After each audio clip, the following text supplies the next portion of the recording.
So, Foxy, it's your birthday. Not for real, just for play. This is Cree Summer, and Moana Nui will be right back.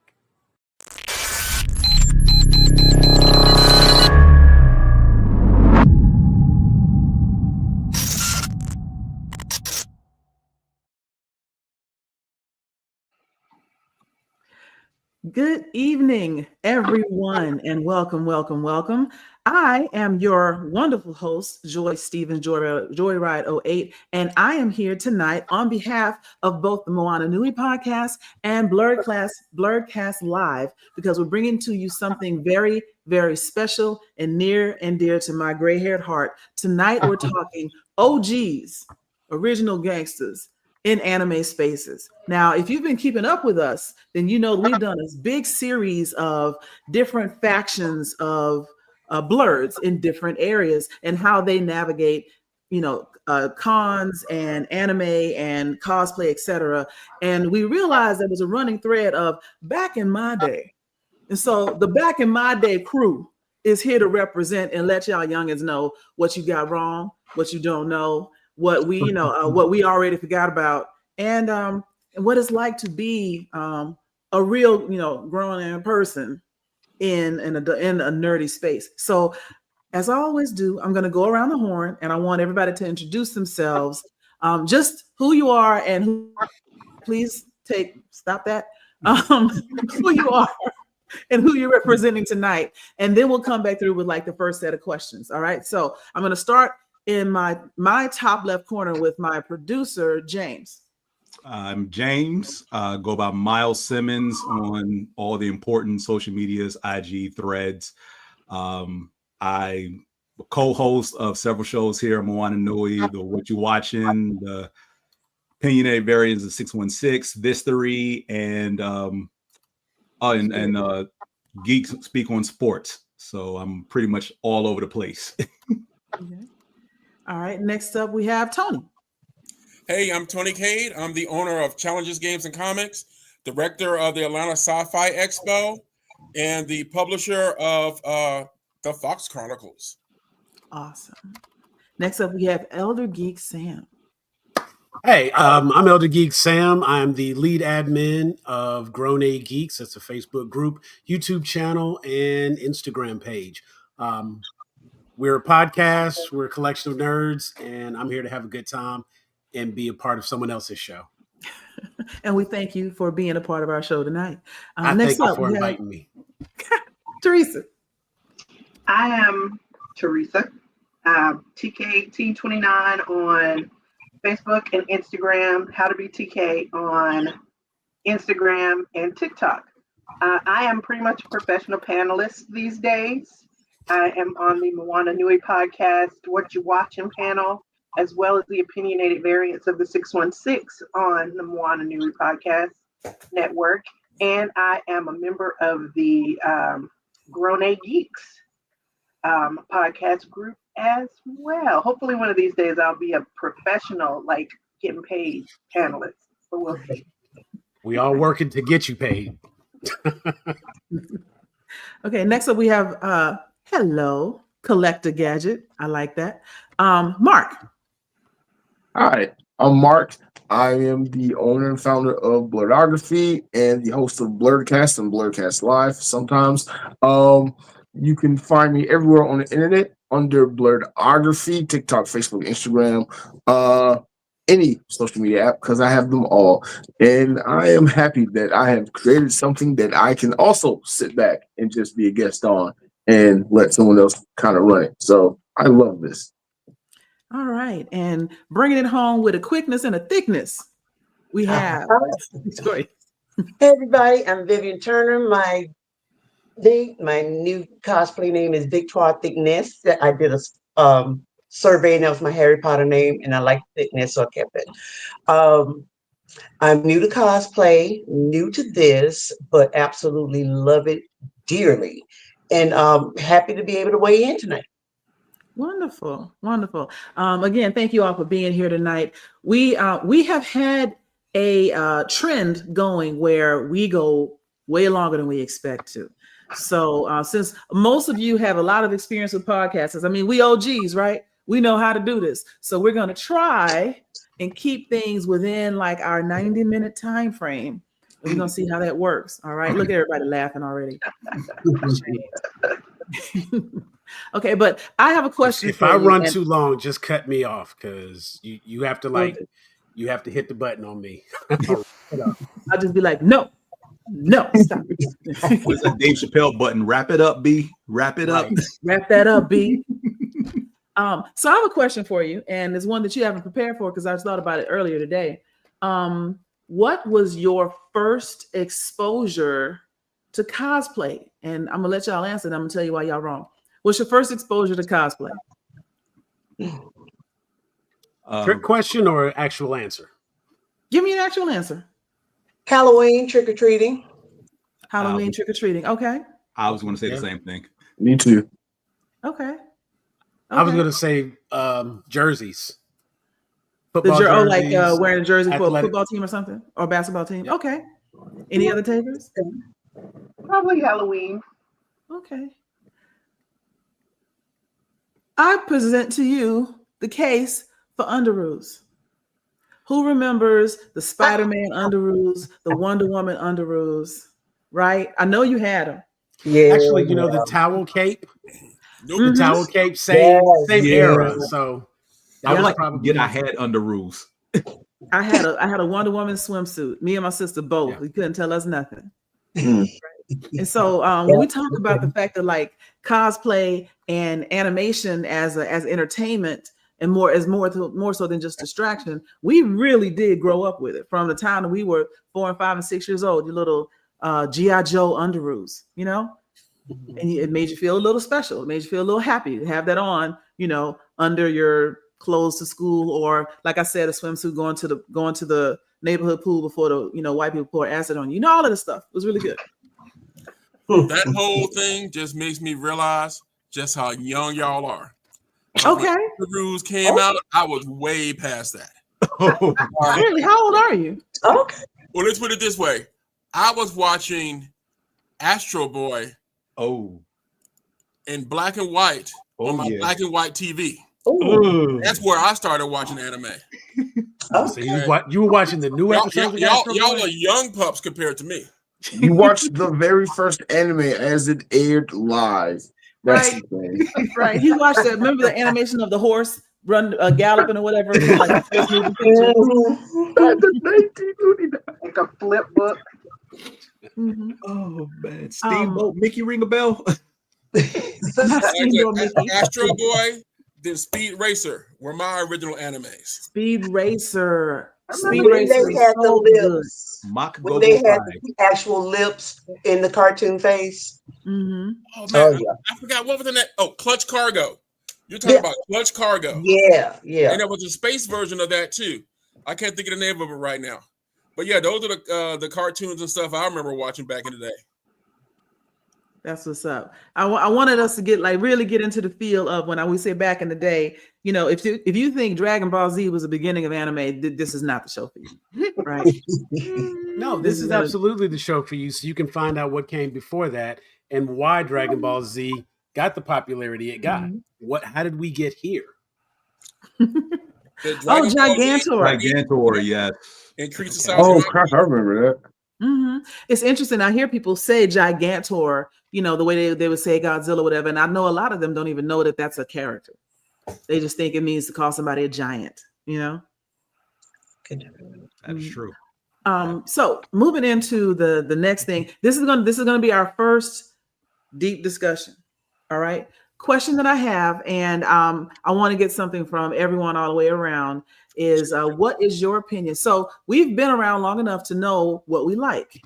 And so what is your opinion on watching anime as a whole? What constitutes or qualifies as anime and what does not? Well, isn't anime just short for Japanese animation? It is. And now to a certain extent, there's some really great anime coming out of Korea. Yes, it is. Yes, there is. Solo leveling of a manhwa that's gotten very popular. Manhwa, yeah. Manhwa, if I'm not mistaken, is Korean for culture, I believe, or something similar to that. But yeah. Yeah, that's 700 days worth of Duolingo coming, just crashing and burning right here in real time. But James, you were saying something just now. Solo leveling is Korean. Mm-hmm. As much as people love it, rave about it, I know it's top tier right now. It's easily one of the most popular ones out, but it's Korean. There's some wonderful anime coming out of China. People would just give a chance. Matter of fact, To Be Hero X, Joy, I believe you started watching that. That is Chinese. It is fabulous. It is a great show. There's very rare that I see a show and I'm like, oh, and they had me with that a couple of times. Like, wow. So yeah, it's really good. But okay, so are we all agreeing that if it's animated, it can be in the umbrella of anime? Yes. Yes. Yeah. Okay. No. Okay, talk to me, Tony. Okay, no. I'm sorry. The Simpsons is not anime. No way, So shape, it has. or form. So animated, anything animated coming from the West. Is that where we are? Is that where we're putting that designation? Or coming rather from the the Far West East? Coast? The Far Pacific East. West Coast? If it comes from the Far East, Like east of India. Right. of Asian origin, and it's animated, then it qualifies as anime. And I would absolutely agree that there does need to be that distinction, because as we were talking earlier, and I'm very curious to get more details about this. If I look at something like Transformers, where none of those characters have anything that would designate that they are of Japanese origin, like at least when I watch something like a Naruto, I understand how he's supposed to be, like where he lives and his environment, where he grows up. I get how that has a clear designation as anime. So when I see robots who don't have any ethnicity, you got to clarify to me how that is in fact considered anime. So especially when the original G1 Transformers is actually a US-Japanese collaboration. Okay. Still anime. So Transformers is anime. All right, what about Boondocks? Anime inspired. Well, technically, it was animated in Korea. Thank you. Thank you. Thank you. And the lines I'm going begin to to go blur. and say Boondocks is anime. So if the team that does the animation is overseas, then it can designate an anime. If Now, that's the what case, if- then Avatar: The Last Airbender and Legend of Korra are 100% animes too. If that's the criteria. Yeah. I sell it And why like it wouldn't is. they be considered so? Yeah. I think because we have a history in the United States specifically of having, in my opinion, and this is just my opinion, we have a certain category of lowbrow cartoons that don't really have like an ongoing, oh, this is much better, an ongoing story arc, like The Simpsons. Like Bart Simpson's been in third grade for like 22 years. Right. 35 years. Right. And but then we have something like the original Teen Titans, because Teen Titans Go, we're not going to talk about that. But the original Teen Titans, where it has more of a story. It has more of I'd say some adult themes. You get into a lot of the DC and Marvel animated universe. Those are sometimes, especially in some cases, better than some of the movies out here, and they deal with a lot of adult themes. And so I think the idea that cartoons are for kids, we grew up hearing that. Listen, watching Hanna-Barbera and Scooby-Doo and so on and so forth. But then we grew up, and because we were the ones getting into animation as a field, as a more than a hobby, as a job, we let that medium age with us. The same way, growing up, there weren't a whole lot of video games that dealt with some of the things that video games deal with now, right? True. And we still play video games, but I think you had Super Mario Brothers, Dig Dug, Ghostbusters, E.T., that fiasco that almost tanked the whole industry, and fighting games. And now you've got really immersive story arcs and movie level stuff, because we grew up and we still wanted to do that. Anybody else want to weigh in on that? So for me, with the whole point of what is anime and what is a cartoon. A little about my background. I went to the Art Institute of Atlanta to study animation and media arts, and then on to gaming and things like that. And we learned that yes, animation as a whole encompasses anime and cartoons, 3D animation, and so many other things. But like they're all the same. It's just based on the geographical location of where some of these things are located. And like you brought up, um, that's a good point. What if the show that is an American cartoon is animated in Korea? Because a lot of American cartoons were outsourced to Japan, to Korea animation studios to make and send back here. There are even more examples of than just the Boondocks and Teen Titans that you can bring up. They're just regular looking cartoons that had their animation outsourced, because if you study like this the art of animation and what it is, like 2D cartooning, what is that, stenciling, where you do like one cell Cell at a time. shading. Yeah, it's a lot, and a lot of that stuff was outsourced overseas until like computer animation, 3D animation started making a bigger comeback. Hell, I don't know if y'all remember, but South Park used to be made out of like cardboard Yeah. cutouts and like Yeah. little The first shapes 3 or and 4 things that they had to seasons. take a snapshot of at a time. So for me, in my background, anything is anime. It's just a subgenre. Anime is just a subgenre of animation. And it just depends on where you're from. Like I can't remember, but I think the French word for cartoon is actually anime. Because they got their origins of cartoons through Japan versus through the US. Historically speaking, if I can remember my French classes right. And then like you said, like what do you call like animations that come out of China and Korea and other countries? Hell, what do you call cartoons that come from other countries that come from the Western side? So again, I believe in the blurred line thing. There are some things that should be 100% considered animation because the animation studios were in Korea. It's anime inspired. Avatar: The Last Airbender, Boondocks, Samurai Jack, Afro Samurai, Teen Titans, so many things you can name. But it's blurred lines. We're in 2025. It's all starting to mix together. It's also, and I think that's wonderful. You know, when you think about like being in an inclusive environment, everything can mix together. And trying to label something, usually labels go along with gatekeeping. That's not this. That's not that. And I also think that things have. I'm getting ready to put y'all in a fight. So I also think that things have gotten blurred because if I think about like the original Transformers, I saw that with English voices.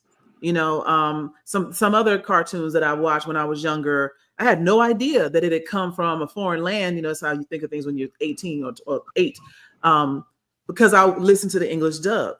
And it's a cartoon. The mouth is going to do this no matter what. So why would I bother listening to something in a different language and having to read subtitles and miss the action sometimes? So the question of the evening, what's your preference? Because I'm not going to say which is better, but if you want to say one is better or not, you're up for that. What's your preference when watching anime, dub or sub, meaning subtitle, for those who don't know? Yes.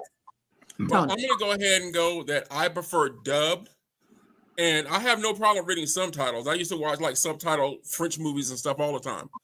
My problem is that most of the time when I watch anime, it's late at night. And sometimes there's a whole bunch of run of nothing going on. Okay. And if I'm reading subtitles, I can't let myself get distracted. Or sometimes I'll miss the really cool fight scenes. So I prefer dubbed because it gives me a chance to enjoy what's going on without having to take on the extra task of reading. Or when it's slow, like right now I'm on like episode 800 and something of One Piece and then the Mama story, and there's a whole bunch of stuff that I just want to be like, let me flip through this. This is like taking too much time. So that's why I prefer dub. Okay. Anybody else? I think the rest of us need to go before James and Sam. So let me go ahead and throw my 2 cents in here real quick. I'm with Tony, dub. But for me, it's because, you know, there's a meme or whatever going around on social media where people are so judgy on social media, and they're like, well, go ahead and admit that you you like dubs because you can't read fast. I don't have a problem admitting that. I don't read fast. It takes me a long time to read novels, which is why I like audiobooks.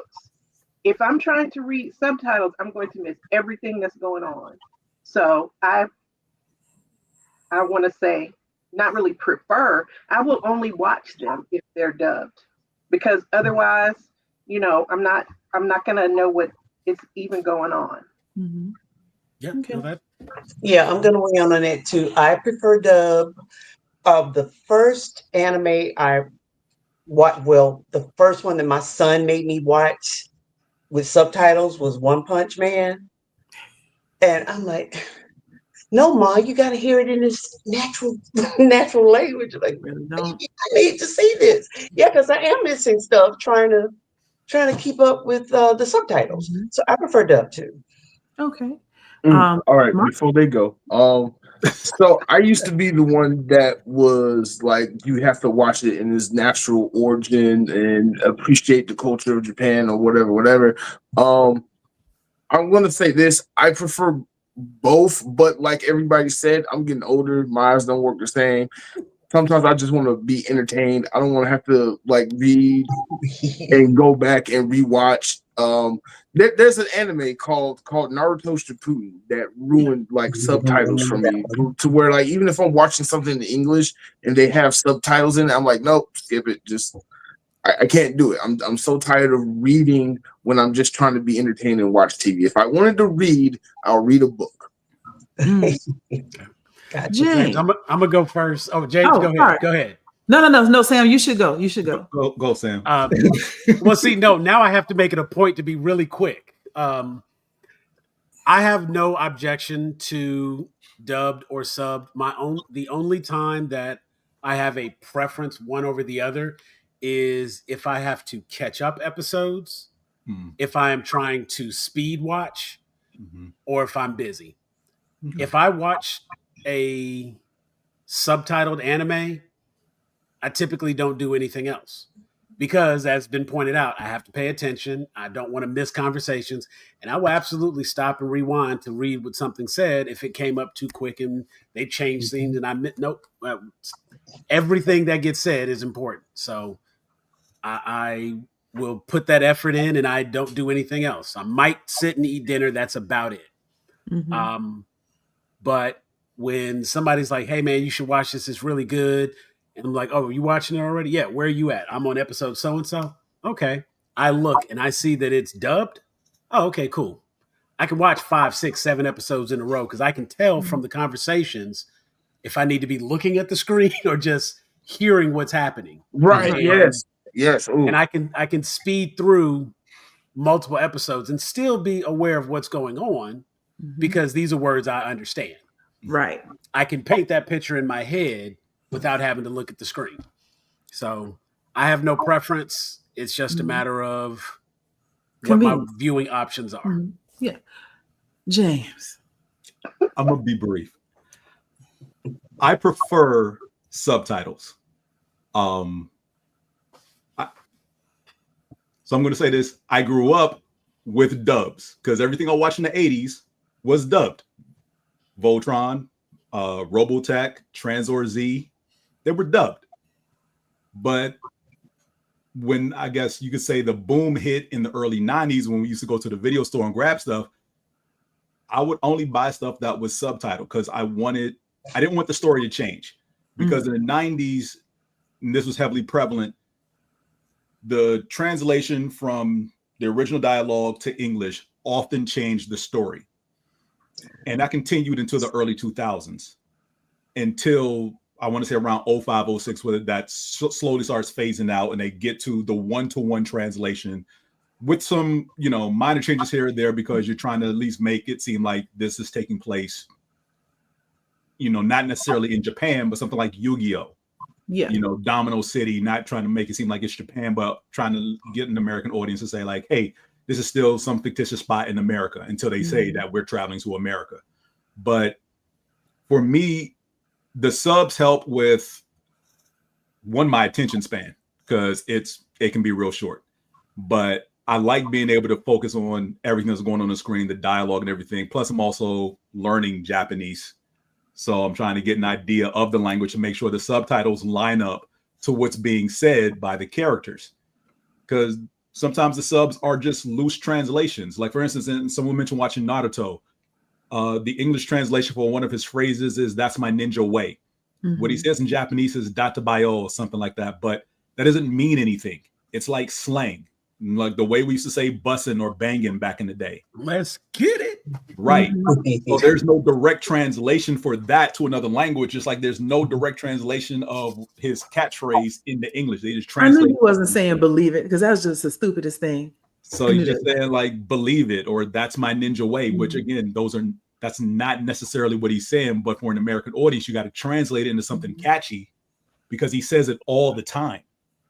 So, right, and you need a replacement colloquialism, which may not be word for word. Yeah. For me, I prefer the subtitles. I like the natural language of the show. I feel like it's untainted. That's just me. But at the same time, I'm still somewhat hardwired because I feel jaded in like how sometimes stories change. I had a friend who watched Naruto when it first aired, 15, 20 years ago. Mm-hmm. They were going through the Chunin exams. And Gaara is first introduced. Gaara's in the Chunin exam with his brother and his sister. That is clearly stated. But when it was dubbed in English and placed on Cartoon Network, they were referred to as his bodyguards. And one of my friends was watching, and I was like, yeah, the dynamic between Gaara and his siblings. He was like, wait, what do you mean Gaara and his siblings? I'm like, those two other ninja with Gaara are his older brother and sister. He's like, no, those are his bodyguards. I'm like smacking my face and like trying not to claw my skin off. Like, I need you to understand what I'm saying to you. I've watched the original Japanese dialogue of this.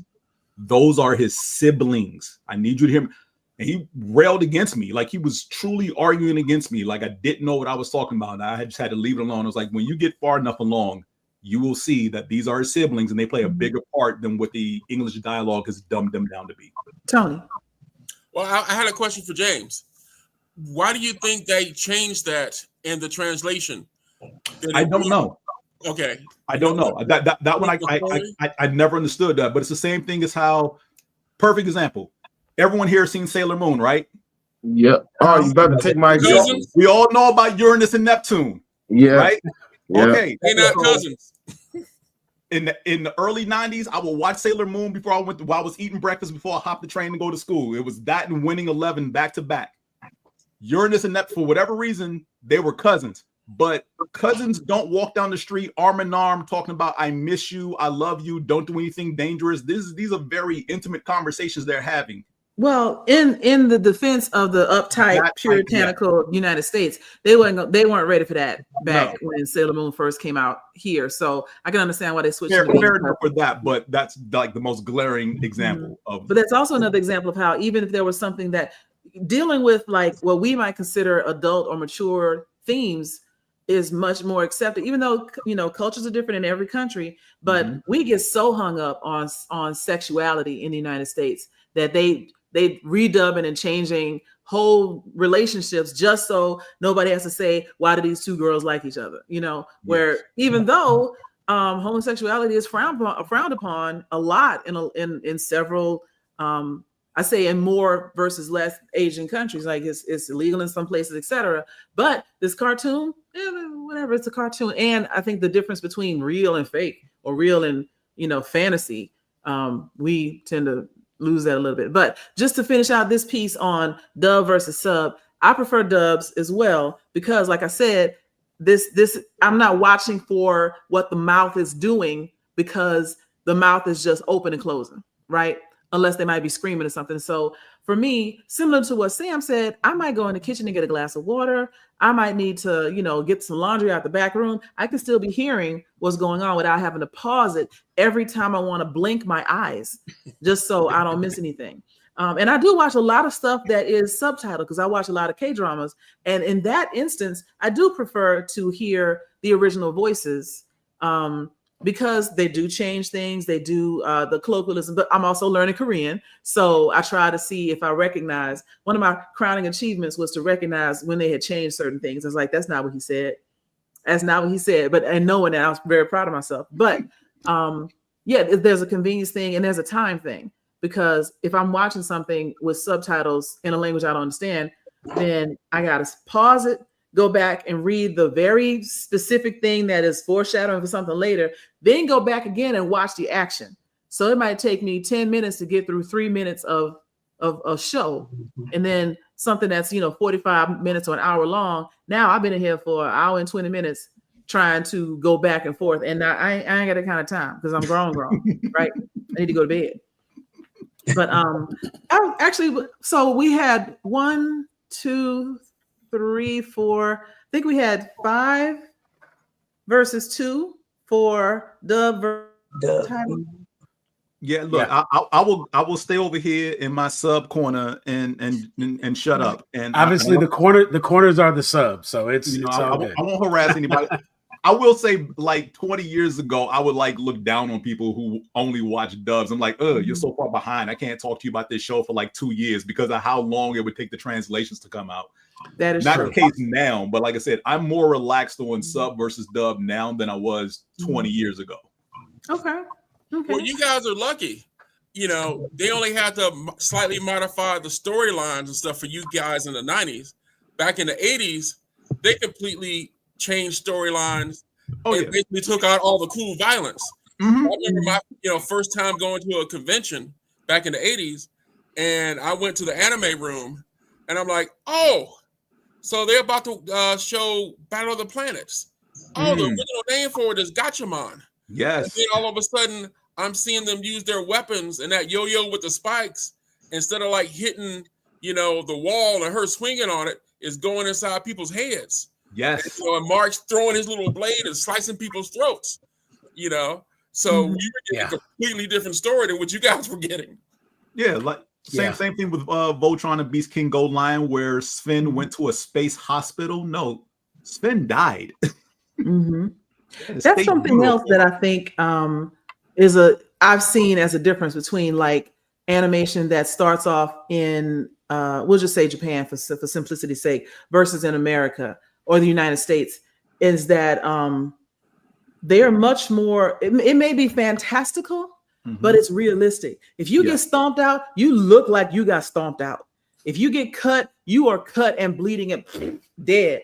Versus a lot of times what I've seen in cartoons and even in movies in the United States, they're kicking somebody who's on the ground and he just pops up and walks away. Or they somebody gets beat up really bad and then they got like a band-aid right here and that's it. Bro, you got beat by 11 people. When you watch something in another from another country and they mouth is over here. I very specifically remember in Goggle 13 where his homeboy punched somebody, or was it Crying Freeman? It was one of them too. But this dude punched somebody in the face so hard that his eyeball came out and in slow motion. Like, I'm like, who drew this cell by cell to do this? But there's consequences to the violence as opposed to violence being almost like just something to be doing. Where no one gets hit, even though there's lasers flying all over the place. And I wonder how that affects everybody parachutes to safety. Say right. What?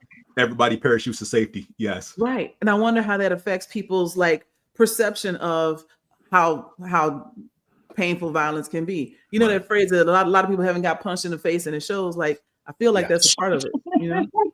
Yeah. I definitely think that there is something about the purest nature of watching anime as it is created. Anytime it is altered, scaled down, because even the one that everybody knows, like Dragon Ball Z, is much more violent than Toonami permitted it to be. And so it was a big deal when we got like Dragon Ball Z uncut. And you got to see a hole in Raditz chest. You know what I'm saying? And as you mentioned, Gogol 13, Crying Freeman, Ninja Scroll, Princess Mononoke, like great stuff. There is some like Fist of the North Star is just bloody. You know what I'm saying? Like it is just already bloody. dead. That's easy in my top 5. And it's if you try to take that element out, it not only does it water down the show, the movie, the series it fundamentally changes what you're watching. Yes. Mm-hmm. It would be like making a PG-13 John Wick. I don't want to see that. Who wants that? Don't nobody want that. I don't want to see that. And there is definitely a place where, you know, yes, it's violence and it's animated. And like you said, some of it is very realistic. So you take Vampire Hunter D, like, whew, whew, you talk about realistic and it's like, it gets out there. But at the same time, it's the stakes are raised and the tension is there when you have those elements in the series. And for lack of a better phrase, like sometimes you have to have the violence to tell the story. Yes. Especially with some of the stories they are telling. Now, does all of it need that? No, clearly it doesn't. But I mean, for the stories that are there, I think you do a disservice if you alter it too much. As we mentioned, if you change the words, if you change the conversation, if there's not appropriate translations, and if you mitigate the violence in a way that you don't see how serious this battle is. Right. I think you fundamentally change the story and it can be to the detriment of that story. Like, and it's interesting to me that people will police, if you will, animation coming in from other countries, but Disney be murdering dads like left and right since the 60s, you know, and looking at your man. They don't believe in mothers. No. Like they just don't believe in fathers either. Parents. They don't believe in parents. They want everybody to be an orphan. Every Disney protagonist has at least one parent that's already gone or deceased for a reason. At least. But so does almost every anime character. No, that's not true.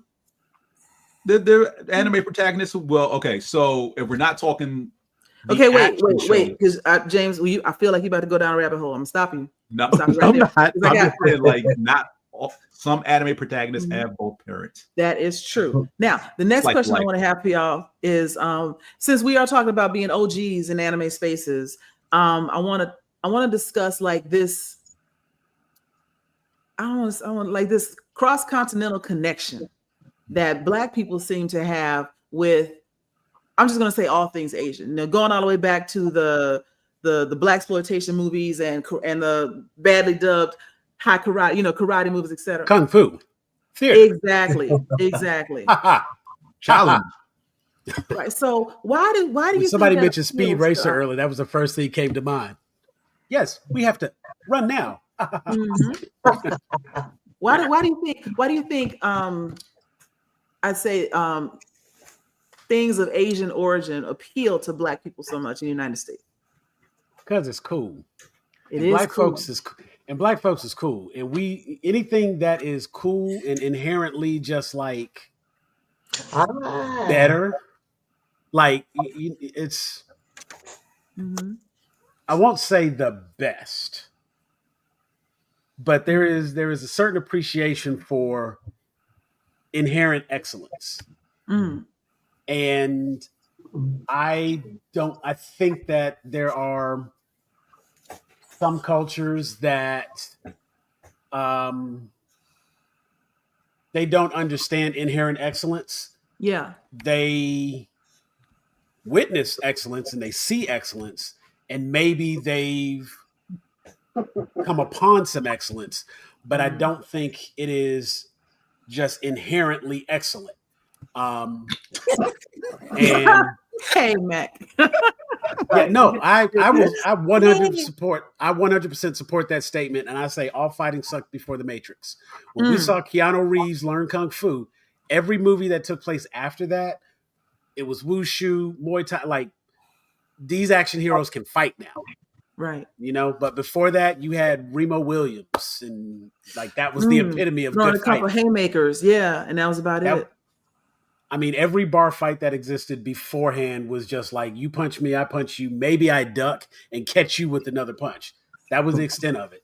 But, we grew up on Kung Fu theater. And when we had these people in a few of these spots, like Jim Kelly, and we got to see one or two people, and then, like you mentioned, all the blaxploitation, we just kind of put two and two together and said, well, we liked what he did. That's all they do. And we shifted to that and started watching that. So, I remember Dolomite throwing a roundhouse kick and thinking, there's no way. Right. in some tight ass pants. You know,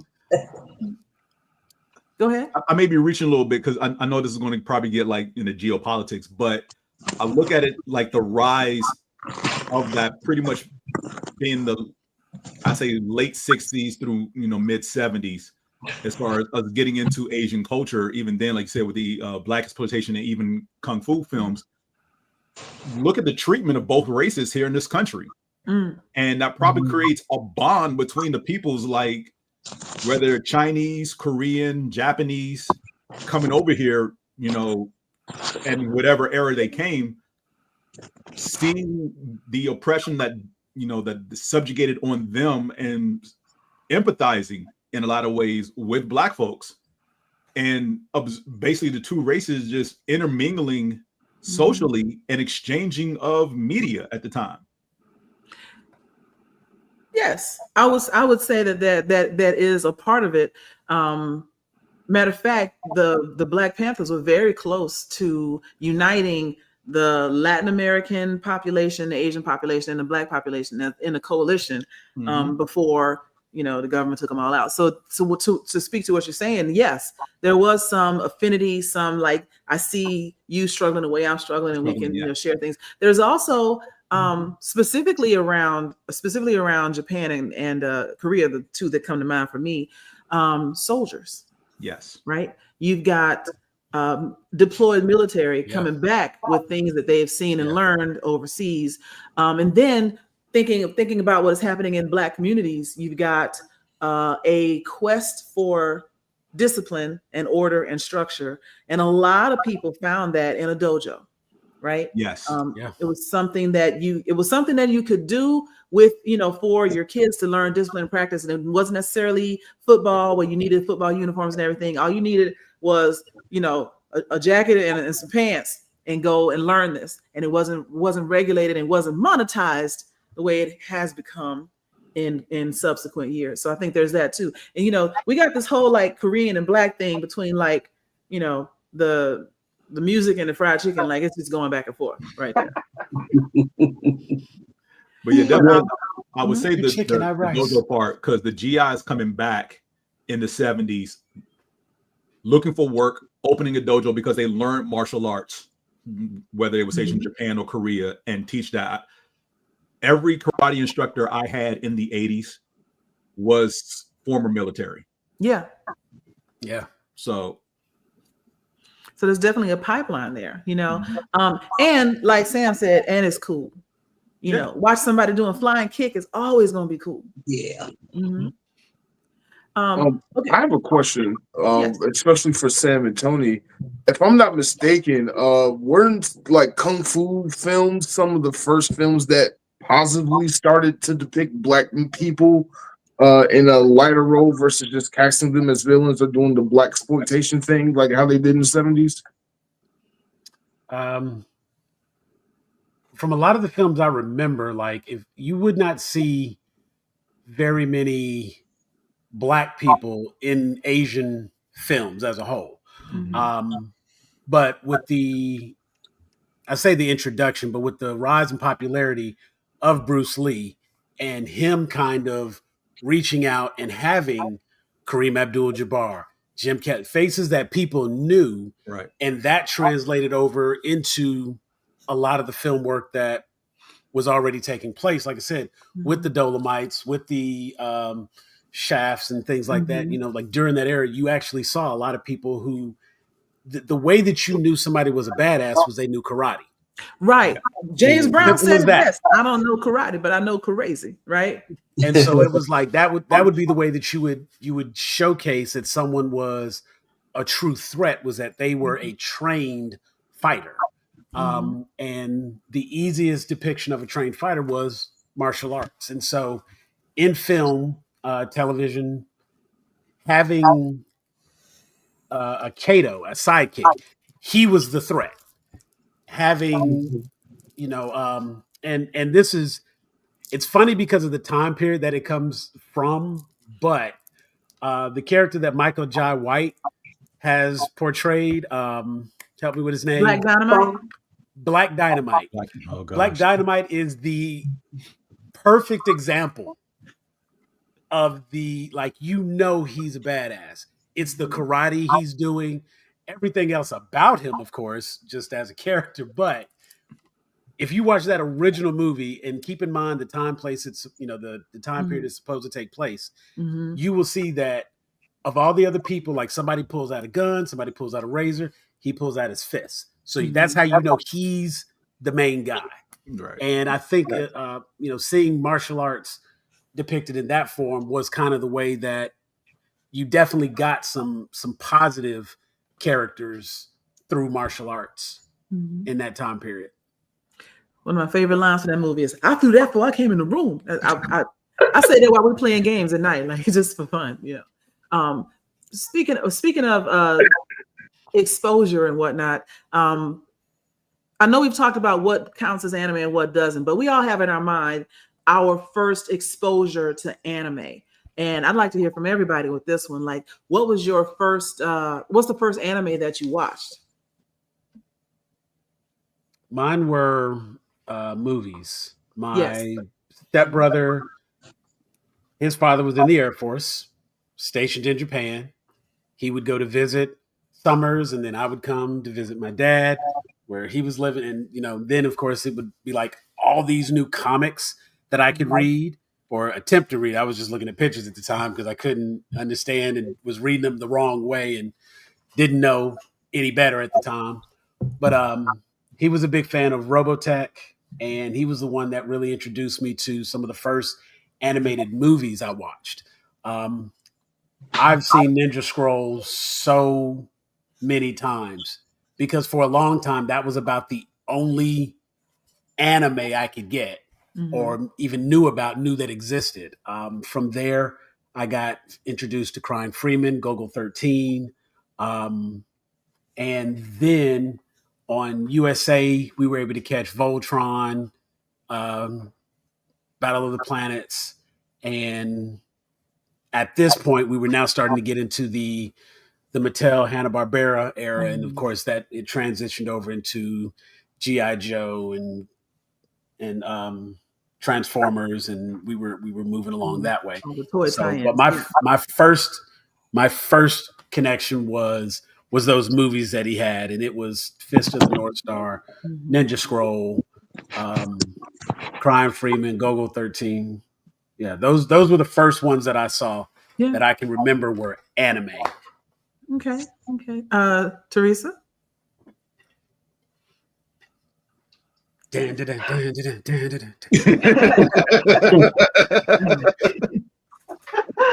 Well, y'all have answered the question for me.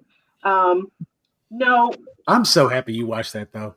Thinking about it technically, since we've talked about what anime is, and it, it's Japanese animation. I watched Voltron. I watched Transformers when I was young, but it wasn't like I wasn't actively trying to watch anime. I've always been an animation freak. I've just, since Saturday morning cartoons, I've loved animation, animated movies, Disney movies, whatever. So I wasn't actively trying to watch anime back then. And it's funny you mentioned, the tie between Black people and Japanese, Korean, Asian culture. I don't have that. I joked earlier on another panel earlier, I think it was last week, that the only thing Japanese I'm interested in is hibachi salmon. I just don't have that connection with that interest in the culture. So I wasn't trying to watch anime. Recently, though, some friends, namely James and Joy, have introduced me to the fact that anime is a lot of things. It has a lot of different subject matter. So there are things that I like that there is Japanese anime about. So, they asked what I like. I like fantasy. I like horror, monsters, ghouls or whatever. And so they introduced me to Dandadan. And I Parasite, Tokyo Ghoul. And send me a list. I enjoy it thoroughly. So Dandadan was the first time I actively, deliberately watched anime. Yay! If we can just get her a Crunchyroll subscription, she'd be set. We She don't are need a not Crunchyroll. subscribing to No. Crunchyroll. She needs the Crunchyroll. Crunchyroll subscription Crunchyroll. because I know what she's going to like, and it's only on Crunchyroll. It's not true. There's plenty of stuff out there. Because Apothecary, did you finish Apothecary Diaries? I finished what is on Netflix. Yeah, you can just wait for the next season to come over. It'll be fine. Don and I ended up on Netflix eventually. Yeah. If you all want to take up a collection to pay for my Crunchyroll, You know what? I've got an unused profile. We'll see about getting you a login. all right. I'm about to say I need to double check how many profiles I can have on my account. All Like right. I So, said, I know I got one unused. so we'll go down to Mark and then back around and go a little bit faster. Mark, what was your first one? So I kind of had a flashback and remembered what it was, but it's actually kind of inappropriate. So I'm gonna go with I don't remember, but the reason why I don't remember is because I grew up in an era where like cartoons were just on multiple channels. Like we in the pre-show or before we talked about Transformers, I grew up thinking that was a cartoon before I realized it was an anime. Same thing with like Speed Racer. I found it weird that the lip flaps never matched up, but I saw that on Cartoon Network growing up as a kid. But I'm gonna say this: like my dad, like we'll go to Tony's shop, he'll go to Sunco, and he will always come out with like the stuff that Tony and Sam have been talking about, like a lot of like Battle of the Planets and things like that. So I've been like exposed to anime because of my dad, which is where the inappropriate story comes from that I can't tell on here. But I've been introduced to anime since like I was like 2 or 3 years old before I even really knew what any of this stuff was. Like I remember watching Akira when it originally came out just because my dad had the tape and it was in Japanese. And I was like, oh, this is a cartoon. Akira's not for kids. Not at all. A lot of the anime I was exposed to at a very early age. If it didn't come on TV, if it was in my house or my dad's house, it was not for kids. So I'm gonna just leave it. I'm gonna tell an inappropriate story when it comes around to me, but we're gonna go to Victoire. Hello. Okay, so my introduction to anime, as you pointed out, Voltron. I was pregnant with Collector Gadget. Hi, baby. And my oldest son just had a fit. We only had the one TV, and he had to see Voltron. And I was having migraines, and I'm pregnant, and I'm tired. I gave up all the TV and let him have it. So I got into Voltron and Transformers and GoBots, all that stuff with him. And then the first anime that I deliberately watched was One Punch Man, and I absolutely love it. Absolutely love it. Okay. I've got a few more under my belt, but I'm getting there. Send me a list too. Okay. James, So first one. my introduction to anime is all because of my older cousins. My 2 oldest cousins, when we used to walk to school in the morning, they will always watch Robotech. So that was the very first thing I recall watching in the early 80s. My cousin, who was a year older than me, he came back from Japan in like 89, 90 before I'm starting high school and introduced me to Ninja Scroll, Fist of the North Star, Blade of Kamui, Wicked City, Vampire Hunter. I did watch that. Yeah. And from there, that's when we're going to the video store. And yes, Mark, at this era, you should not have been watching anime because almost everything that came out was pretty much not for kids, because that's what was hitting the shelves in the early 90s. There was literally nothing for children. It was all mature themed, if you will. So yeah, so early 90s pretty much where it really boomed for me, and I've just been looking for it ever since. Tony. Well, actually, I think I already answered this question. Oh, you I did. started off with stuff by watching stuff like oh, good grief, I just forgot the name of it that quick. King Robot. Oh my goodness, I'm getting old. Gigantor and I started off with Astro Boy. I started off with Speed Racer. Robotech. But when I actually started learning and recognizing stuff was anime, and that I had like the older kids in the neighborhood, and they were like, "Oh, you like anime?" And I'm like, "What's anime?" And then the kid was like, "Here's Ninja Scroll," and I was like, "Oh my, this is awesome!"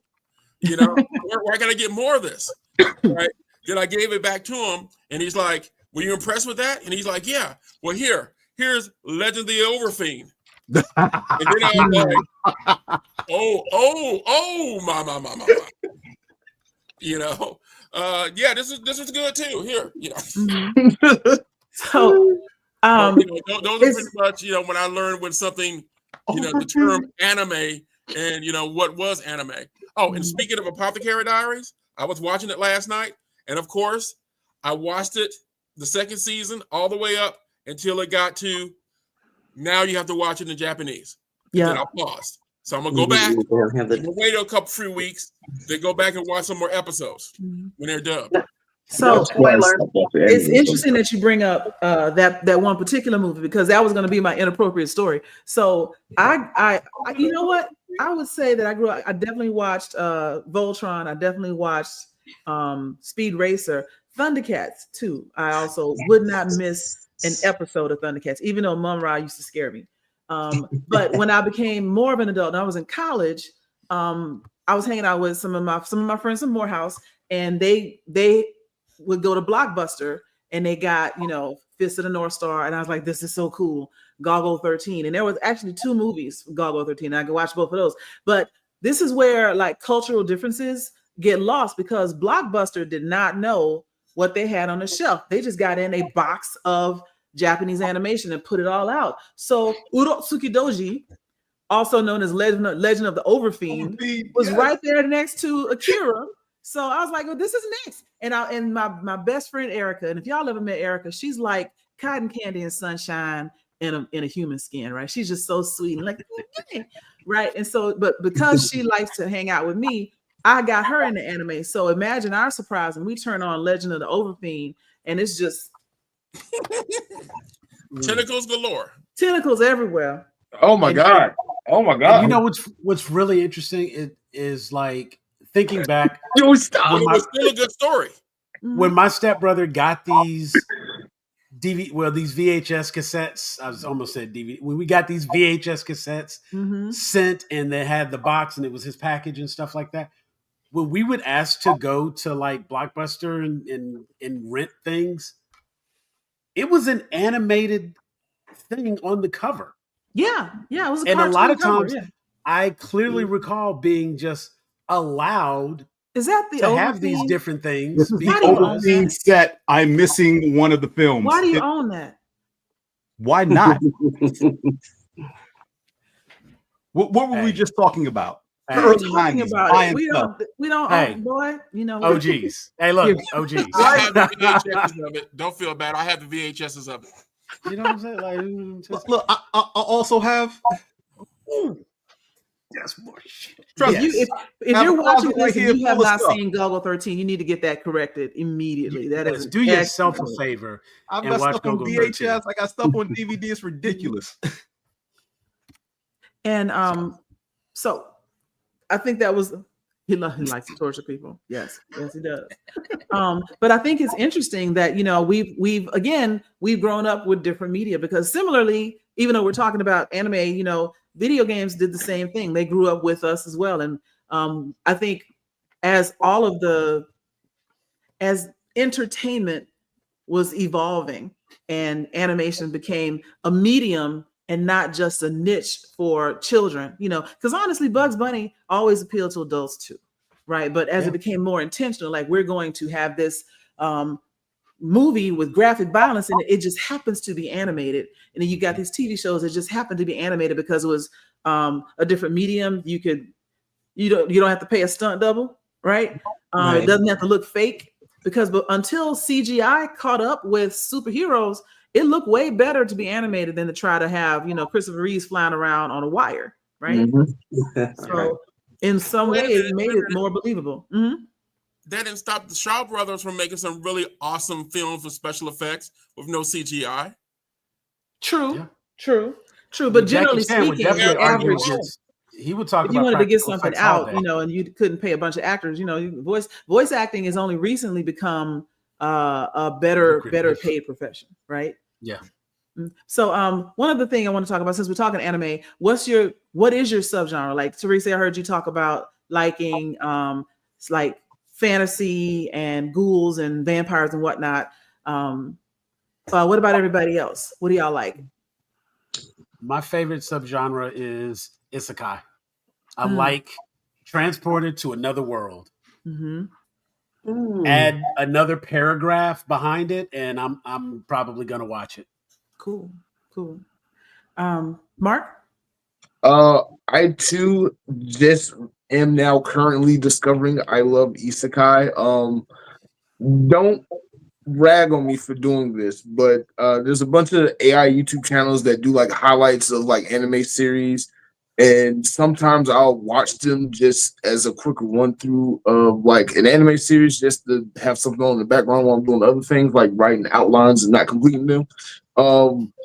So I've been introduced to a lot of this transport me to another world type of thing, and I didn't think I would like it, but I really like it. I really like this whole fish out of water in a new world type of situation. I hate that most of them die though. Like most of them die and then they're just in another world, or it's a video game. It's the reincarnation concept. And that's generally why they're reincarnated in another world, and that's their second chance, because they typically die like, doing a good deed.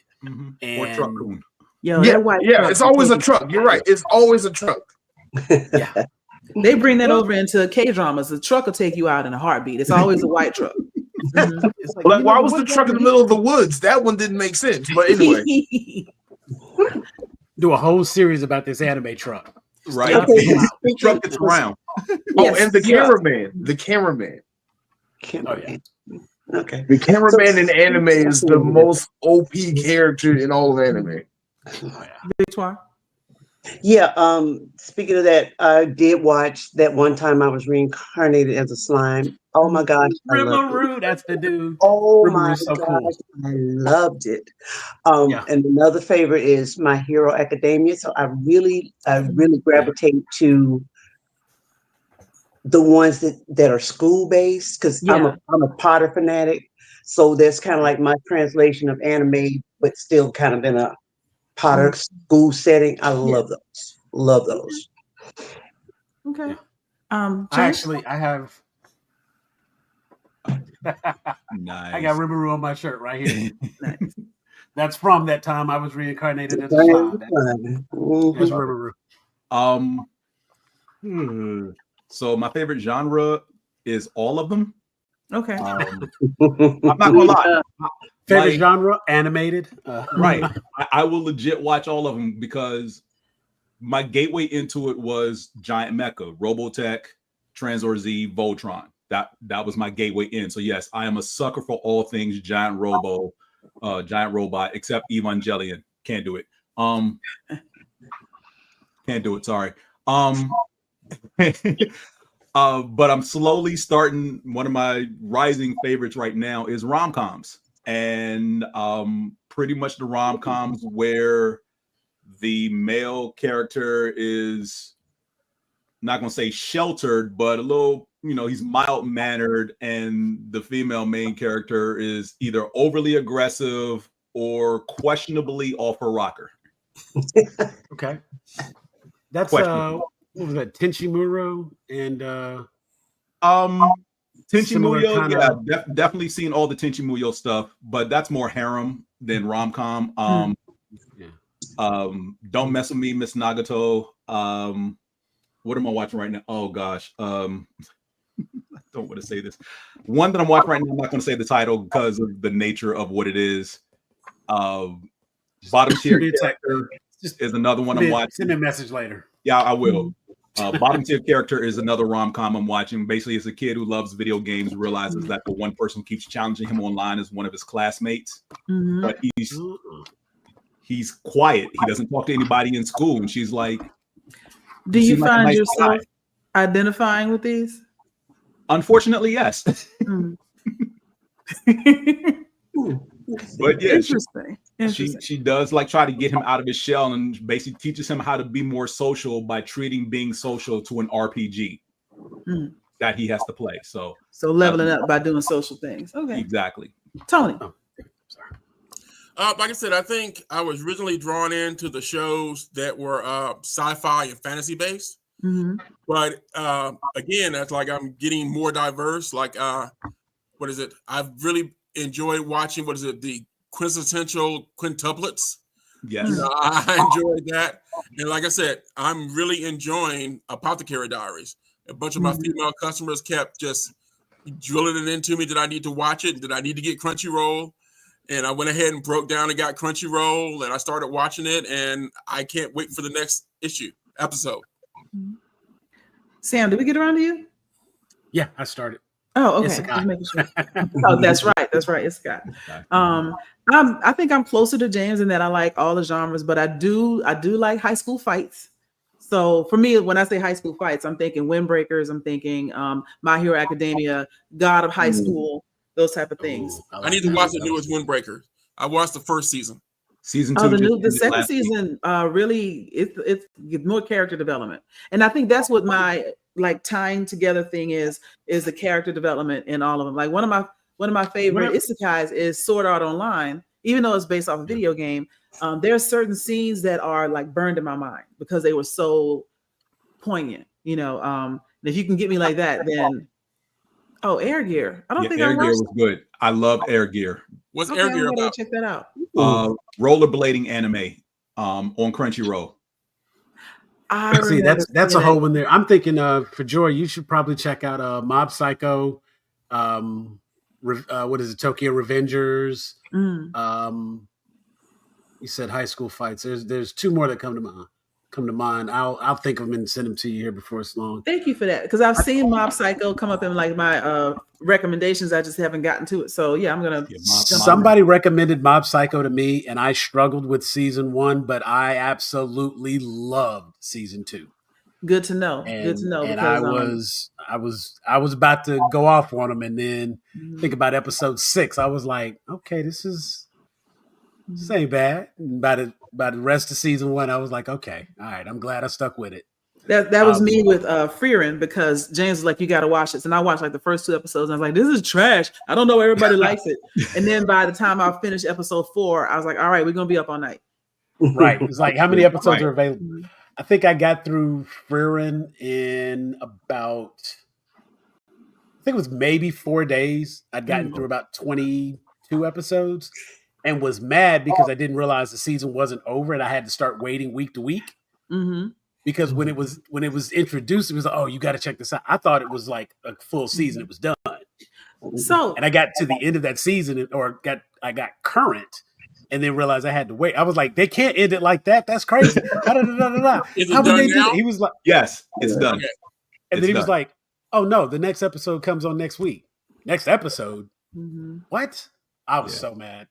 I totally feel you on that. I mean, I would prefer to binge something through the end of the season than to watch and wait on a week by week. And I tend to do that a lot. Really good, and I start getting into it. So yeah, I need to know it all. And I mean, it's something that, again, we grew up with different times. Like we grew up having if you missed it Saturday morning, you just missed it. You might want to wait for the rerun to come around in a year and a half. But now I'm like, oh, this is only on episode 6 out of 12. I'll be back. In 6 weeks. Right. And watch it all.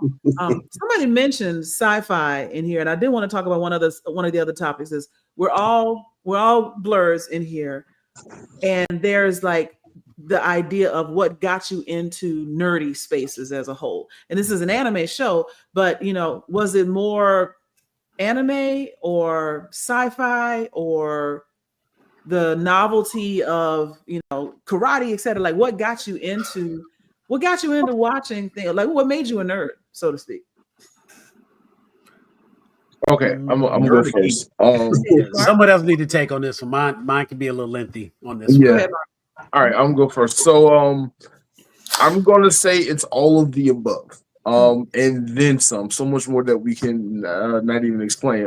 Like we talked about earlier, I'm a huge kung fu movie buff nerd. I grew up watching all of the old school 70s and 80s martial arts films, which ties into growing up watching cartoons and animation and things like that, which then led to when Dragon Ball Z came out. You're basically combining cartoon animation with kung fu martial arts and fighting and violence. And I'm a teenage boy, and it just was the perfect culmination of things. And then obviously, Power Rangers.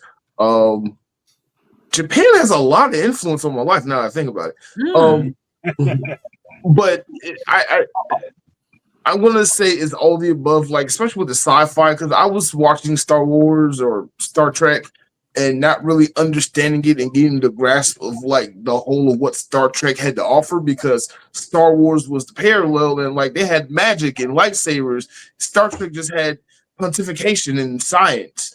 But now that I'm an adult, I'm like, I appreciate that pontification in science and that nuanced storytelling and the science fiction of like traveling through space. And then like, again, going back to the whole anime thing, just the whole fantasy of it. Like, I love like breaking down characters and how powers work and just like the weirdness that anime brings to the table. Like, anime is really weird. Like, everybody can sit here and agree anime is really weird compared to like the cartoons and things that we had growing up with. But it's just so intriguing. Like, we talked about censorship, and a lot of the like one of the things I love to do with animes, especially if I'm going to watch it subbed or dubbed, is to look for those differences in between the translation, the stories, even the visuals. Sometimes they'll have an onigiri and sometimes they'll have a donut. I don't know, but it's Pokemon. I'm going to spend the next 20 years thinking these onigiri Japanese things are called donuts and not rice ball things. But it's just the combination of like everything. I grew up in the 90s, so obviously I'm a TV kid. Grew up watching TV. The whole martial arts aspect of things, like I never got the chance to actually learn martial arts or karate because I had to be the oldest sibling. But I was always interested in things like that. And then, like I said, I brought up my dad. Dad definitely is one of the old school original black nerds because he was into the comics and the animation. He's the reason why I knew what hentai was when I was 3. The different colored tapes on those VHS tapes mean something. They mean something. Raise your hand if you found your father's, collection at some point in your young life. Because of that, don't ever get on me about Legend of Overfeed ever again. That is not the same at all. Not the same at all. One was a gateway to the other. I'm just saying. Yeah. Let's just say I learned a lot about the birds and the bees from tentacle hentai. Yes. Leave it at that. And there's a whole section of it, wherever you find your other, solo entertainment. There's a whole just monsters. That's funny. That's all I got. I'm sorry, I'm done.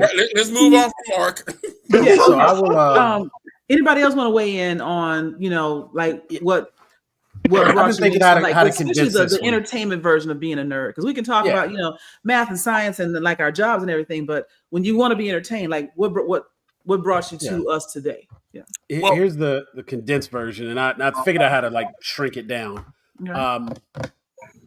I've been reading comic books since I've been reading, and my parents have both told me that I learned to read faster so I could read comic books. And I was fascinated with Superman from a young age. If you could really see in this room, you would see it is like just decked out with Superman. Big fan. So I grew up just reading comics all the time, and that was like my escape. And then from there, reading comics led into reading books, and reading books led into all different types of just fantasy. And as I got older, I discovered that I liked the fantasy world. I liked this non-reality, this fictional place, wherever it was. And I think that is part of why I like isekai anime the most, because it is always somebody being transported to another place. A lot of the lit RPG that I read on Audible or listen to on Audible, a lot of those are essentially this like a world is created that's not like our world. It's similar but different. Ultimately, it's like, oh, that's isekai. You know what I'm saying? And it's always somebody being transported. that got me into like liking this fantasy world, got me into movies and TV show and just the escapism of all of that. And because I was able to retain that information the way that I was, I slowly, unintentionally started developing this encyclopedic knowledge of this fantasy stuff. Mhm. And then being able to like recall it to discuss it with other people. And Mhm. next thing I know, I'm like only talking to certain people about certain things and not telling these people about those things Mhm. because I suddenly found out that those things weren't popular. And so from there, it was just as time went on, I just slowly began becoming more and more and more comfortable with what I liked. And then, of course, we had the boom of the MCU and being a geek and a nerd became popular and acceptable. And, that opened the doors for people who previously might have shunned me now have conversations with me. Mhm. And rather We're than gonna, we're have gonna come that, back to that point around the making it cool and everything in a moment. But anybody else want to weigh in on like how you Tony, go ahead. Well, like I said, I started collecting. Well, it's not collecting. I started reading comic books and playing chess when I was 8 years old. Okay. All right, and my mom one day had me come and sit down with her and watch classic Star Trek. All right, and it's like, yes, my parents, had a lot to do, with my moral upbringing, but I have to definitely give credit to Star Trek for a lot of my morality. A lot of people and stuff, they learn a bunch of stuff, going to church and reading the Bible. It's like, no, most of my moral views come from Star Trek. Interesting. And I've watched. There is a religion around it, I've watched every single episode. I've watched all the shows. I watched the animated series. I've watched everything. I didn't even know there was an animated series. There is an animated series. See, y'all are young. We are Yeah, young. no, James, I'm gonna let you say something real brief. Then I want to get to the girls, the women. Briefly, space. Again, my cousins were the ones who got me into. I was about to say that. No, seriously, my These are the cousins were the stories. ones who started with The me cool watching stuff. Robotech when we were at my grandmother's house because they were older, bigger, so they dominated the TV. They watched Robotech before we went to school. Robotech takes place in space mostly, and I had a love for all things. Like I learned, I think by the time I was 10, I knew as much as you can learn about our solar system without having a doctorate. By the time I was 10, like that's how much I knew about our solar system. That's what's up. And that just, they also put comic books in front of me so I wouldn't bother them while they were playing Atari 2600. So that got me into Marvel and DC and stuff. But as far as into this geek space, as far as anime, it's space because all the giant robot stuff takes place in space on other planets. And then, 87, 88 is when TNG starts. And everything just took off from there. So the reason I wanted to save the women for last is because at least I remember for me growing up, nerdy stuff, there were gates to it, and so being Black, you didn't see a whole lot of Black people doing it, but then being a woman or being a girl at that time, girls don't do that. Girls be playing with Barbie, girls be wearing dresses, blah, blah, blah, blah, blah.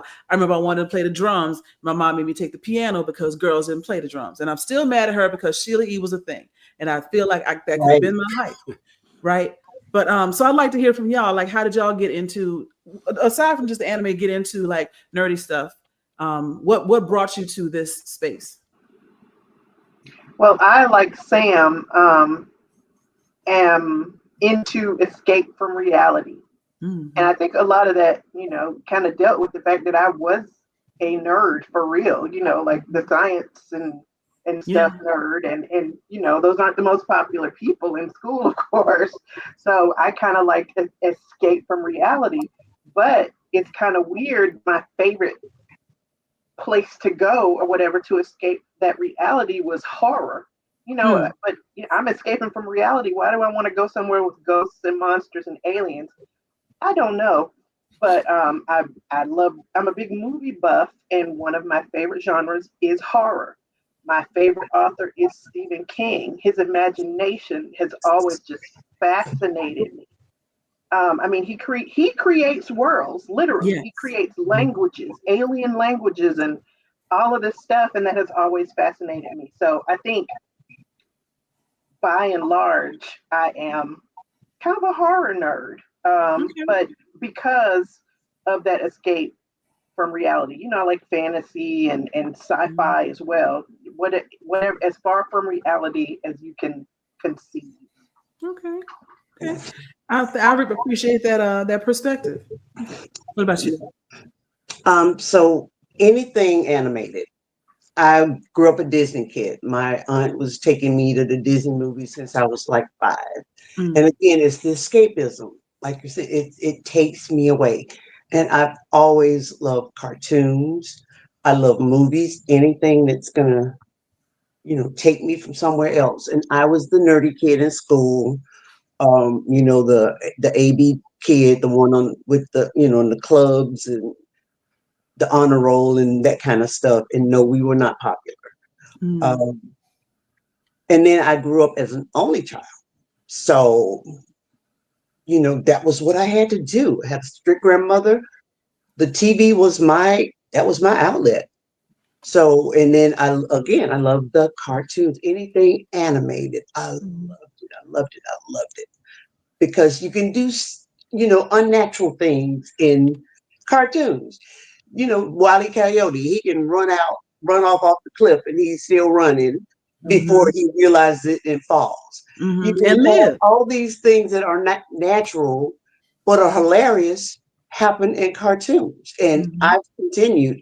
And in my adult years, do you still watch cartoons? Yeah, you don't.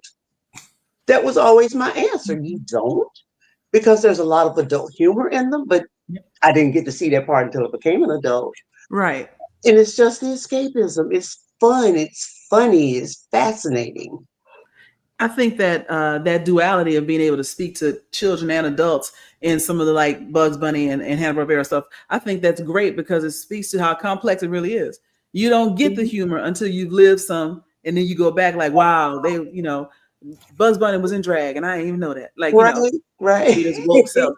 But Pepe Le Pew was what he was a stalker. He was like a sex offender.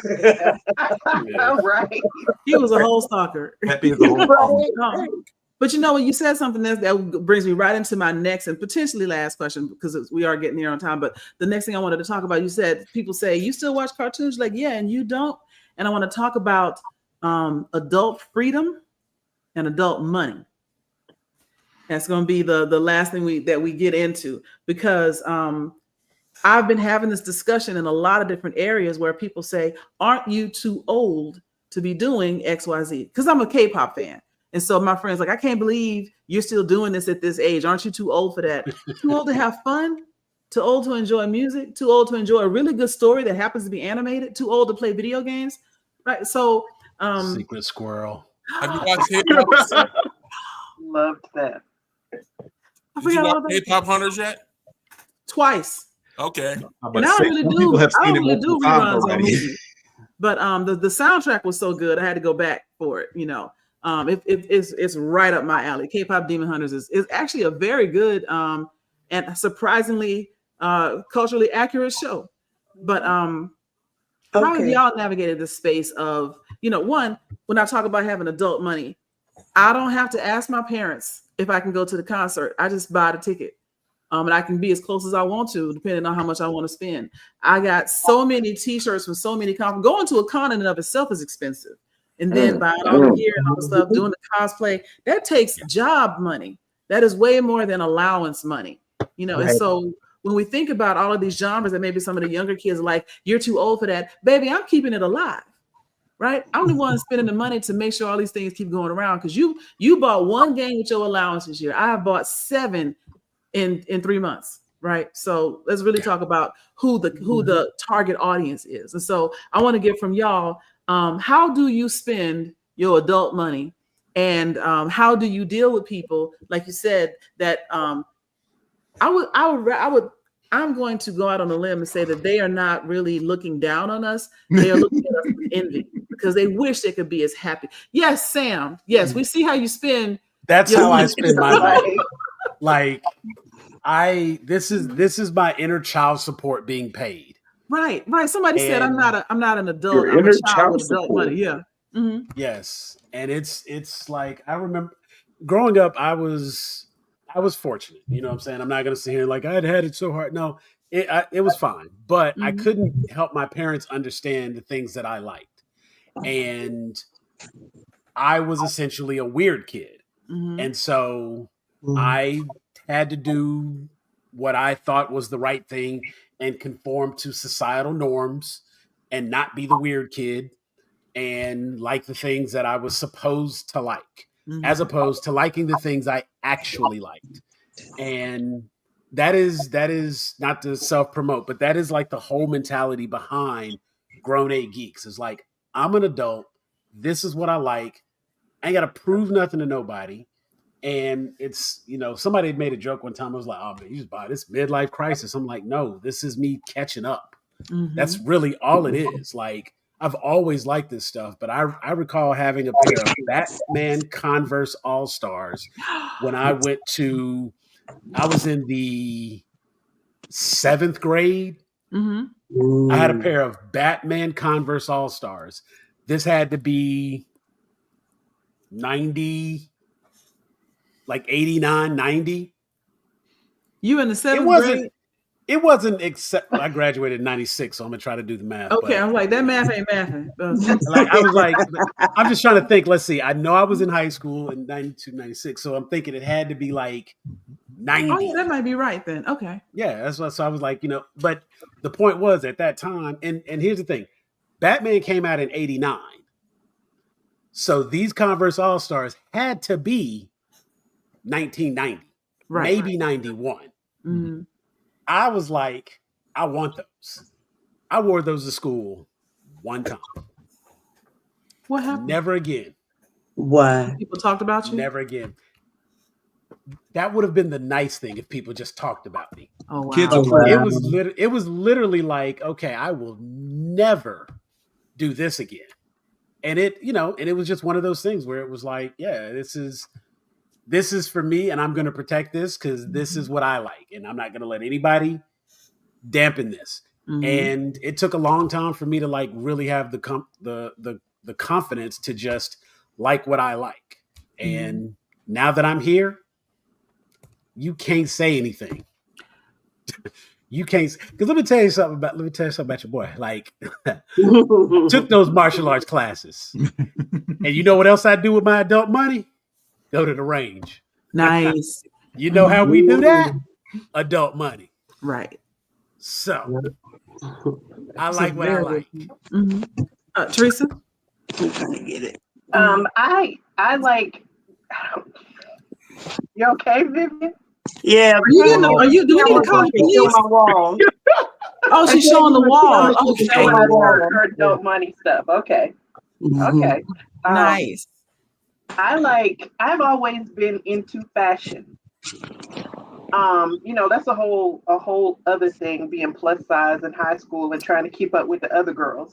But as far as fashion, your parents will only buy you certain things. Right. So as far as wanting to be a little bit more extreme with the fashion, now I don't have to rely on what my parents will buy me. I can go to see Wicked wearing green combat boots and a tutu. She rocked it, people. I was there. Because I bought them. I can build office to semi-formal outfits off of graphic tees. I can theme dress to go to wherever I want to go. I can buy cosplay or whatever. I can go to cons. I can do what I want. And that's what I do with my adult money. And as far as you're too old for that, I have a job. I'm the one that they want to do these things, that they expect to do these things. I'm the one who can afford Funko Pops. Right. I'm the one who can afford probably going on 300 graphic tees. Mm-hmm. You know, I'm the one who can afford 25 pairs of combat boots in different colors and patterns. So that's what I do with my adult money. And I don't care about anybody telling me I'm weird for doing it. You know, I had a similar conversation. A friend of mine is kind of label conscious. I'll put it that way. And she bought a really expensive purse because, you know, the label, blah, blah, blah, blah. And so if you don't know, like a Fendi purse will run you into the commas, right? So let's just say she spent about $1,800 on a purse. I'm like, what you gonna put in it now? But anyway, she heard that she saw my Facebook page that I had gone to the Stray Kids concert, and she's like, girl, you just wasted money on them tickets, blah, blah, blah. I was like, yeah, or I could have gone to 8 concerts for what you spent on a purse that you scared to wear, right? So miss me with this nonsense. Like, I spend my money on what makes me happy. Why shouldn't I be happy? And that's a whole nother conversation. I think that we have this American idea that adults are supposed to be miserable. You're supposed to give up your happy things when you quote unquote grow up. Whenever somebody sees you out here frolicking, remember the black men frolicking, y'all need to grow up. You mean I need to be miserable? Why? You know? And as long as I'm not, you know, putting off paying my bills, you know, my lights is on, my water's on, I can eat, I got rent. Once all that stuff is done, the money is for fun, right? And I'm not I've met all the survival things. What you got there? I'm not buying crack. I'm not buying crack this time. So let me do it this time. This time. That's another conversation, Joy. That's a different show. This time. Mm-hmm. So I have a one last question. So I think I can get this in. Oh, is that the one that moves? This is the Lego Optimus Prime. That transforms. Nice. I'm not going to do it on air right now because it takes too much time. But yeah, my adult money. I also have a Lego Voltron. All 5 lions form Voltron. Ooh. Yeah, my adult money. Real quick, before we go to the last thing, you know those self-transforming like robots like Optimus Prime and Megatron? Uh-huh. To my landlord that is watching live right now, because I know you're watching, let's talk. They cost the same as 1 month's rent. They do, which is why I don't have one yet. Because Prime is $1,500, Megatron is $1,300, Grimlock is $1,600, and Bumblebee is about $900. Yes, okay, price all 4. correction. The one I want costs 2 months rent. So landlord, if you watching, I'll let you play with it. You can come over, but it's gonna cost 2 months rent. It'll be like it's both ours. We just keep it at my house. Yeah, we'll keep it at my house. We can look at it together. All right. So one last thing I want to talk about, and that is Tony wanted to say something. I'm sorry, go ahead. Well, like I said, we were talking about the whole adult money thing. Yes. All right. I'm gonna be straight with everybody. I'm thrifty. Okay, I don't need much. Like I said, I'm driving a 1996 Toyota Tacoma truck. It's been paid for many years. All right, I got me a 4-bedroom house. Okay, I ain't paying rent to nobody. All right, and of course, I have this shop that I've been working at for 30 years. It's like, this is my adult money. Yeah. You know, I've got all the toys. No. They're there for me to play with whenever I want to. No, Tony. I say this every time I walk in your store. You are where my adult money goes when I have it to go there.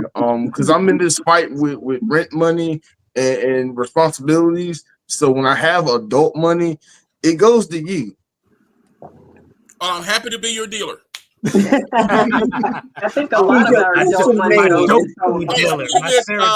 Jenkins, I think I got some comments in your pool box for you. You need to come by and pick them up. What other thing? I love spending my adult money on corrupting the children of my friends and my family. Oh yeah, I love doing that. Oh, that's good. So you mean like getting them into the same things that we're into? Yes. Absolutely. My oldest cousin, his son, we talked after MomoCon because I got him a gaming jersey from the convention, and we were talking about the convention and everything. And I asked him what anime he's currently watching. He said he's not watching much. He is aware of what's out there. And then he asked me what I'm watching. I told him there were 230 anime in my Crunchyroll queue at the moment. And he was like, how do you watch all that? I was like, when I have time. Sometimes it's background noise, depending if I've seen it once or twice. And every title I named that I've been watching over the last 2 years, he has already read the manga for. Oh, wow. Because I started getting him comic books when he was 6. And we got generations over here between Thickness and Collector Gadget over here. You know, you said that's your son, right? That's my baby. My sons aren't watching at the moment. One actually just walked out, but they are avid anime, manga, D&D, and gamers. So I created some friends. If it comes down to it, I created some friends, and like I'm playing through. Hey, Husky Hokage. I'm playing through Baldur's Gate with one of them, and I played through Borderlands with the other one. And at one point, all three of us were playing. We've done Destiny numerous times together. We've done Call of Duty a number of times together. Like we'll all get together and link up and play different games. But yeah, they're right there with it. My one kid he paints the miniatures and everything. Oh, and I just Warhammer, yeah. Yeah, he paints those, and I've been tinkering with my 3D printing, and that's something that my brother-in-law started getting into. I got 2 nephews who are gamers, so they always know to talk to Uncle Sam when it comes to the games, and I'm quick to like support that gaming habit. How big is your 3D printer? I have 2. I have a Cubicon MZ21, and I have a Bamboo Labs. What do you? Short version. I need a Cloud Strife Buster Sword. That's what I need. Final Fantasy VII Cloud Buster Sword. That's what I need. Okay. Yeah. If you're taking requests, I want power coins. Oh gosh. Okay. So just kind of wrap this up, we talk about ourselves being like the OGs in anime spaces, and we see where, we talked about some of the people that we, corrupted or whatever, or we got into these things, or, we see the next generation coming up and what they're into. We've talked before about seeing more and more like anime references. Like, you start seeing people doing jutsu on like Shadow Clone Jutsu in like football in their celebration dances, or in the Olympics when everybody was doing the Luffy stance. Yes. Exactly. Like that means that they grew up watching that stuff. The same way we might remember back in the day, and I'm talking like multiple generations ago, where people would point because Babe Ruth did it. It's the same concept, but we're seeing more what used to be niche or even ridiculed pastimes become much more mainstream. And so this group, we made it cool. And so now we're seeing the fruits of our labor, if you will. How do y'all, where do y'all want it to go from here? Like, what would you like to see in anime spaces in like the next 2, 3, 10 years? Specifically, more anime along the lines of what I learned today, the Boondocks. I'm not going to say the name specifically, but if you're on TikTok, there's 2 brands in particular that are just like, they're the loudest voices on there. And I'm waiting for them to like do the thing. You've talked about the thing. Let's see it. Come with it. Because I went to the local MomoCon and I saw more Black manga, comics, anime, like that's what I want. I love these anime characters that I see. I would like to see some anime characters that I know, if that makes sense. I want to see characters. I want to see characters that I recognize, like, oh, that's just like my cousin, instead of like that character's like this character. It's like, oh yeah, I know him. I know that guy. I know somebody just like that. I Like want Thug those Nipsey. anime. Exactly. Yeah. Yes. Yeah. That's one. I mean, I've got my little collection here, and there's a few that are out there, but that's what I want to see in the next 10 years. I want to see, when I turn on Crunchyroll, I want there to be a section that says celebrating Black heroes. And it be just like a collection of Black anime that I can go through. What was the one that was on Cannon James, help me Busters. out. Thank you. Cannon Busters. Yes. That is a great start. Keep going with that. Fine tune that. But that is a excellent entry, and that is a great start, and more like that. There's something out now on Netflix. My Dad, the Bounty Hunter. Oh, yes. That's fun. Yeah. Loved it. I think getting characters like we got in Lazarus, and that was already familiar because, of course, that's from the same team that did Cowboy Bebop. Right. Which is great. Cowboy Bebop is wonderful. It's acceptable. And so like we had, like we had the character Jet from Cowboy Bebop, and it's like there's been a number of anime over the years where like we have a character here and we have a character there, a standout person in the group, but I would like to see the whole group. Yeah. I would like to see the whole group be I would love to see like Tuskegee Airmen get put into an anime. I would just like to see Tuskegee Airs. Airs, that's what I meant. Tuskegee Airs. Yeah. True. No one will let them do it and keep the rights. Right. Yeah, that's, Well, yeah. that's one of the issues. Yeah. No, I get Greg and Marcus in here like all the time. Greg comes and does a lot of his writing here in the store. Yeah. We may have to. I mean, I feel like at some point always go we're to going to Tyler Perry. No.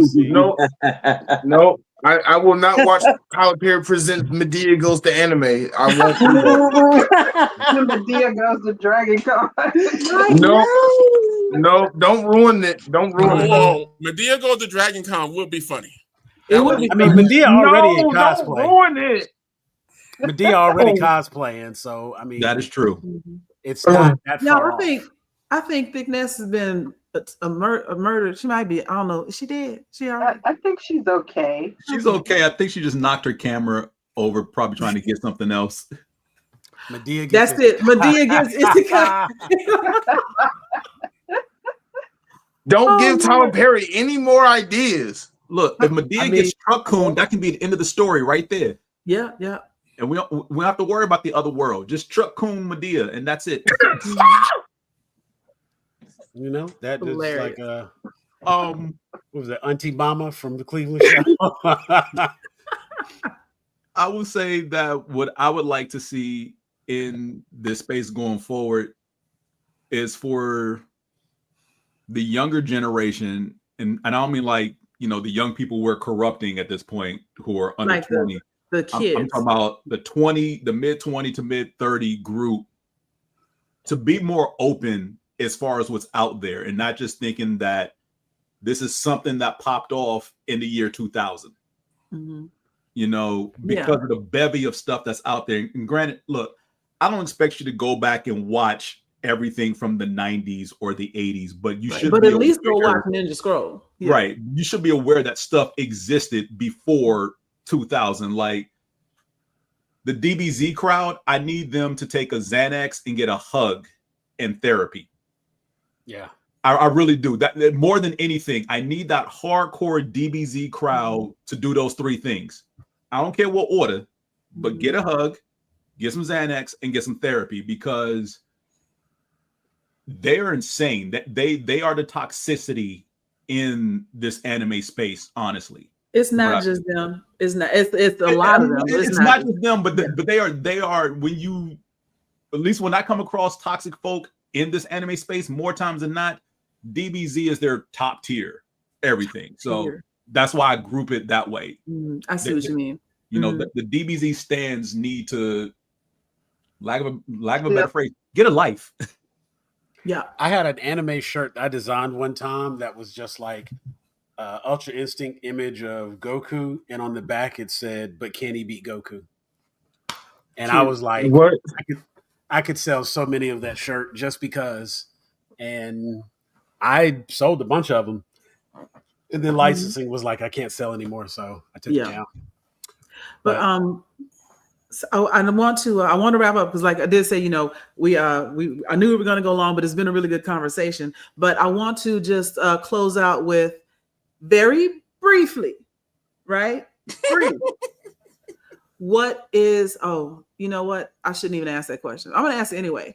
What is your favorite anime of the last few years, like from 2020 forward?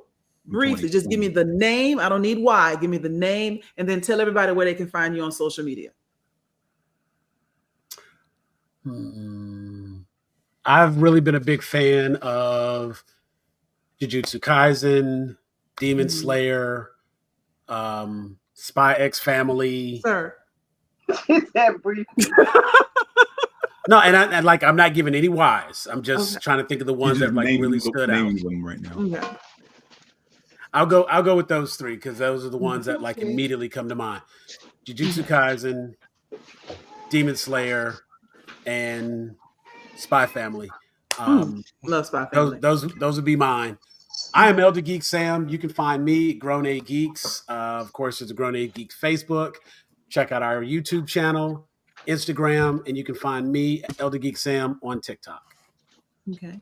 Teresa, give me your top two, I guess, and where we can find you. I've only watched 3, so I'll give you all 3. No, you've watched more than 3. You've seen Voltron and all the other stuff growing up. 2020. But in the last 2020. Okay. In the last 4 to 5 years, yeah. Don, Apothecary Diaries, and My Happy Marriage. That's my 3. Apothecary Diaries is my favorite. You can find me on Facebook and Instagram at TK1829, Instagram and TikTok, and some of the other little random stuff that we were doing when they were threatening to take TikTok away at How to Be TK. Gotcha. On the Moana Nui podcast, What You Watching panel, the opinionated variants of the 616 panel, and on the Grown A Geeks channel, we do all kinds of stuff over Various shows. Cool. All right. Thickness. My Hero Academia. Okay. One Punch Man. That would probably be it. Those are the main ones that I've watched the most of all my anime. And I can be found on Instagram at Victoire_thickness. Okay. All right. I'm going to go up and then back over and down. So for me, Dan is probably the best thing I've seen in a long time. So that's definitely my top favorite of recent years, along with My Hero Academia and Sword Art Online. I still got a soft spot for that first season, to the point that I watched all the other seasons trying to chase that high. Never quite made it. But yeah, Dan. I mean, James was nice enough to get me a shirt and everything. So one time for the graphic tees. You can find me at Joyride08 on all social media. And we'll move up to Tony. Oh, okay. Kind of hard. I go to Jujutsu Kaisen, My Hero Academia, and Spy X Family, the ones I'm looking for most to like watching some more of. And you can just Google Challenges, Games, and Comics, and we're on all the platforms. Keep it short. Thank you. All right. James. Solo Leveling, One Punch Man. I took it. Said it. Are my 2 favorites over the last few years. Yeah. And we can find you where? You can find me at Miles Simmons on Threads and Instagram. And here on the Moana Nui podcast, opinionated variants of the 616, What You're Watching, This Theory, and Geek Speak on Sports. I'm also on all those shows for the most part. And now, Mark, I will let you take it home and close it out. All right. So my current favorite animes that I'm watching, Go Go Loser Ranger. really good because I love Power Rangers and I like villain stories. So this kind of works so well for me. Oh, I explained it. I was supposed to do it. And there's another anime, I can't remember the name of it, but it's like I put all my I don't like to get hit, so I put all my stats in my vitality or something. Love that. Love it to pieces. But thank y'all for watching Blerdkast. This is Mark. You can find me on Blerdography everywhere on social media under Blerdography, and you can find Blerdkast everywhere you watch your podcast on the internet. Wow, I got tripped up. I'd like to thank everybody for coming on. I'd like to thank Moana Nui Podcast Network for hosting these live streams, Blerdkast Live every Monday at 8 p.m. Again, you can join us every Monday at 8 p.m. next week. We are going to finally talk about Ranger Stop and Pop or have that adult money episode because I think that really needs to be brought up and had a whole episode that we talk about. Just real talk. But thank y'all for coming on. Special shout out to the person who gave me the idea to do the OGs in Anime Spaces episode. They called it Old People in Anime Spaces, but I felt like we can make it better. So we called it OGs in Anime Spaces. Right. But I can't remember who it was. I thought it was Vivian, I thought it was Teresa, but somebody gave me the idea. So I want to just give them the credit. I'll have them on later once we figure it out. But this has been Blerd. This has been Montel. Oh yeah, shout out to Navy Montel who can make it tonight. Capitalism got him. If I'm not you got to make some more adult money. Grown person money. I know he was one of the people that was talking about some of the OG and anime and whatnot because we were all at con. He was talking about it, so I think it might have been him that had the original idea to do it. And right. So if you need to spend more of your adult money. I got $14.99. Nice. We got action figures. You know, whatever you need, challenges, games, and comics. Come on down. I will be by to get those new McFarlane Legend series, the new Superman. Actually, I actually got an email today. He's actually having like a 50% off sale online on a bunch of. Okay, I was gonna. You know what? Order them for me, and I'll buy it. We have time. Got figures right now. We have time after the credits to talk about all this. But again, thank everybody for watching. Don't forget to like, comment, subscribe to Blerdography and Moana Nui Podcast. See y'all next week. Night.